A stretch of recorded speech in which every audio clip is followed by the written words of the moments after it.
Hello everyone. Today I'm going to talk about green AI.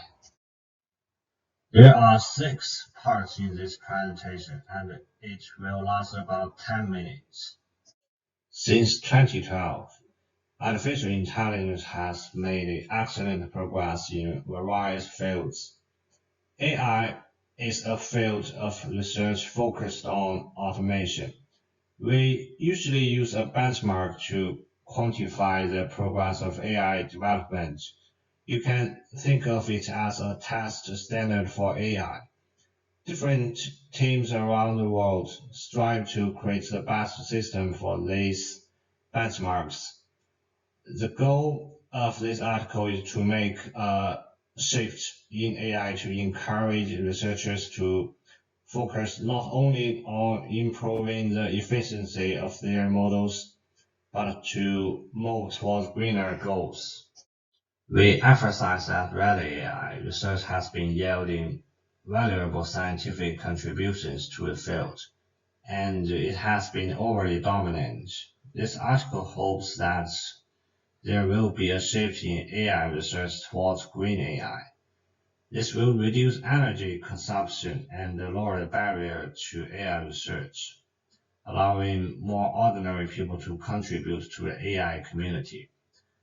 We usually refer to AI research methods that use large amounts of computing power without regard to cost, or that take steps to improve accuracy without regard to financial considerations as Red AI.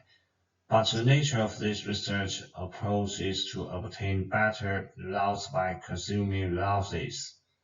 However, the relationship between model performance and model complexity has always been considered to be logarithmic at best.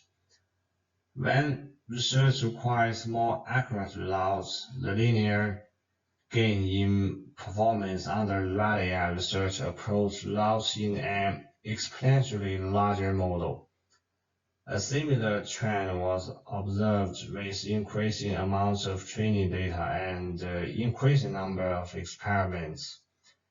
In each case, the diminishing returns bring with them an increase in computational cost.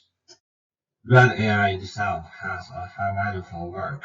To better understand the different ways in which AI research can be read, we think about three dimensions of the machine learning process.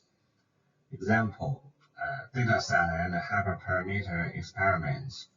We can define this model as a category of cost considerations for AI. And these three values, and of course many other factors, are what should be considered as costs in the AI process. Some work uses increasingly large models on the opposite side of the model parameters, resulting in a large amount of computation and training required to perform the processing. For example, there is a language model called PERT-large, contains approximately 350 million parameters, and such a large model is costly to process per sample, resulting in the need for high performance hardware and a longer training time to support the computation during training.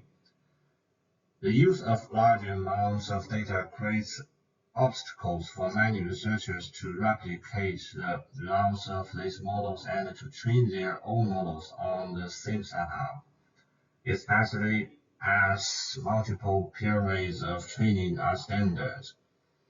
Large amounts of experimentation. Some projects has devoted significant computations to tuning hyperparameters or searching neural architectures, which is well beyond the capability of most researchers. In our view, green AI, as opposed to red AI, allows us to move away from the pursuit of extreme accuracy and instead think about minimizing resource consumption while already doing most of the work. To measure efficiency, we suggest reporting the amount of work required to generate a result. Specifically, the amount of work required to train a model and, if applicable, the aggregated amount of work required for all hyperparameter tuning experiments. As the cost of an experiment decomposes into the cost of processing a single example, the size of dataset, and the number of experiments, reducing the amount of work in each of these steps will result in AI that's greener. Carbon emission is a good point, but it's hard to measure the emission of carbon. Actually, it depends on the local facility of electricity, so the measure is pointless. Electricity usage is correlated with carbon emission while being time and location agnostic. Moreover, GPUs often report the amount of electricity each of their cores consuming at each time point, which facilitates the estimation of the total amount of electricity consumed by generating an AI result. The total running time for generating an AI result is a nature measure for efficiency. As all other things being equal, a faster model is doing less computational work. Another common measure of efficiency is the number of parameters used by the model. FPO as a specific measure, we do this by generating the total number of floating point operations required to produce the result. FPO provides an estimate of the amount of work performed by the computational process. It's calculated analytically by defining the cost of two basic operations, add and multiply. Based on these operations, the FPO cost of any machine learning abstract operation can be calculated as a recursive function of these two operations. FPO has several attractive properties. Firstly, it's related to the energy consumed by the machine in executing the model.